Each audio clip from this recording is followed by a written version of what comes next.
যে যোদ্ধার হাত ধরে শুরু হয়েছিল অটোমান সাম্রাজ্যের স্বপ্ন। চারিদিকে মঙ্গলদের ধ্বংসযজ্ঞ, পশ্চিমে বাইজেন্টাইন সাম্রাজ্যের শক্তিশালী দুর্গ, আর ঠিক সেই সময় মাত্র কয়েকশো যোদ্ধাকে নিয়ে এক সাহসী নেতা গড়ে তুলেছিলেন একটি নতুন ভবিষ্যতের ভিত্তি। তিনি ছিলেন আর্তুগুল গাজী, যাকে অনেকেই অটোমান সাম্রাজ্যের প্রকৃত ভিত্তি স্থাপনকারী হিসেবে মনে করেন। কিন্তু তিনি কি শুধুই একজন কিংবদন্তি, নাকি ইতিহাসের এক বাস্তব বীর? চলুন জেনে নেওয়া যাক আর্তুগুল গাজীর জীবনের অজানা রহস্য। আর্তুগুল গাজীর জন্ম আনুমানিক 1191 সালে। তিনি ছিলেন ওঘুজ তুর্কিদের কাই গোত্রের নেতা সুলেমান শাহ, অথবা কিছু ঐতিহাসিকদের মতে গুন্দুজ আলপের পুত্র। তার বংশ পরিচয় নিয়ে ইতিহাসবিদদের মধ্যে মতভেদ থাকলেও একটি বিষয় নিয়ে সবাই একমত: তিনি ছিলেন অসাধারণ সাহসী, বিচক্ষণ এবং দূরদর্শী একজন নেতা। শৈশব থেকেই তিনি ঘোড়সাওয়ারি, তীরন্দাজি এবং তলোয়ার চালনায় দক্ষ হয়ে ওঠেন। যুদ্ধক্ষেত্রে যেমন ছিলেন দুর্ধর্ষ, তেমনি নেতৃত্বেও ছিলেন অনন্য। যখন কাই গোত্রের কঠিন সময় যায়, 13 শতকে মধ্য এশিয়ায় মঙ্গলদের আক্রমণে অসংখ্য তুর্কি গোত্র নিজেদের ভূমি ছেড়ে পালাতে বাধ্য হয়। কাই গোত্রও সেই সংকটের মুখোমুখি হয়। আর্তুগুল তার জনগণকে নিরাপদ আশ্রয়ের সন্ধানে আনাতোলিয়ার দিকে নিয়ে যান। কিন্তু নতুন ভূমিতে টিকে থাকাও সহজ ছিল না। চারিদিকে ছিল যুদ্ধ, ষড়যন্ত্র এবং ক্ষমতার লড়াই। একদিন আর্তুগুল তার অল্প সংখ্যক যোদ্ধা নিয়ে একটি যুদ্ধে অংশ নেন। তিনি দুর্বল পক্ষকে সাহায্য করেন, যারা পরে সেলজুক সুলতান হিসেবে পরিচিত হন। তার সাহসিকতায় মুগ্ধ হয়ে সেলজুক শাসক তাকে আনাতোলিয়ার সগুদ অঞ্চল এবং তার আশেপাশের কিছু এলাকা শাসনের দায়িত্ব দেন।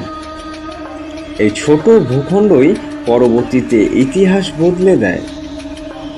আর্তুগুল শুধু একজন গোত্রপ্রধানই ছিলেন না, তিনি ছিলেন একজন গাজী, অর্থাৎ সীমান্ত রক্ষাকারী মুসলিম যোদ্ধা। তিনি নিয়মিত বাইজেন্টাইন সীমান্তে অভিযান চালাতেন এবং নিজের গোত্রকে ধীরে ধীরে শক্তিশালী করে গড়ে তুলতেন। তার নেতৃত্বে কাই গোত্র একটি ছোট যাযাবর জনগোষ্ঠী থেকে শক্তিশালী সীমান্ত শক্তিতে পরিণত হয়।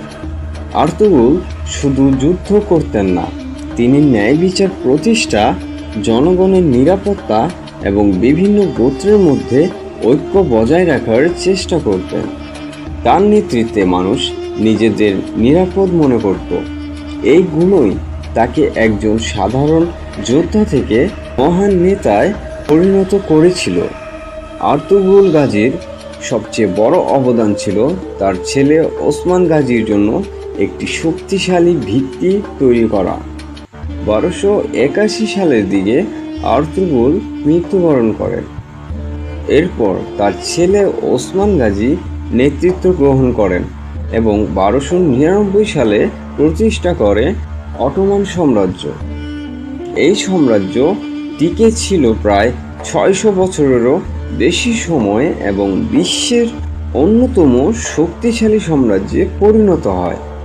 বর্তমানে দি রিলিজ আর্তুগুল নামের জনপ্রিয় তুর্কি ধারাবাহিকের মাধ্যমে আর্তুগুল গাজী বিশ্বজুড়ে পরিচিত হয়ে উঠেছেন। তবে মনে রাখতে হবে, নাটকের অনেক চরিত্র, যুদ্ধ এবং ঘটনা নাটকীয়তার জন্য তৈরি করা হয়েছে। বাস্তব ইতিহাসে আর্তুগুল গাজী সম্পর্কে নির্ভরযোগ্য তথ্য তুলনামূলকভাবে সীমিত। তাই ইতিহাস এবং নাটককে আলাদা করে দেখা গুরুত্বপূর্ণ। আজও তুরস্কে আর্তুগুল গাজীকে একজন জাতীয় বীর হিসাবে সম্মান করা হয়। তার সমাধি তুরস্কের সগুদ শহরে অবস্থিত। প্রতি বছর সেখানে তাকে স্মরণ করে বিশেষ অনুষ্ঠান অনুষ্ঠিত হয়। আর্তুগরুল গাজী হয়তো বিশাল কোনো সাম্রাজ্যের সুলতান ছিলেন না, কিন্তু তিনি এমন একটি ভিত্তি তৈরি করে গিয়েছিলেন যার উপর দাঁড়িয়ে উঠেছিল ইতিহাসের অন্যতম শক্তিশালী অটোমান সাম্রাজ্য। আপনার কাছে আর্তুগরুল গাজীর জীবনের সবচেয়ে অনুপ্রেরণাদায়ক দিক কোনটি?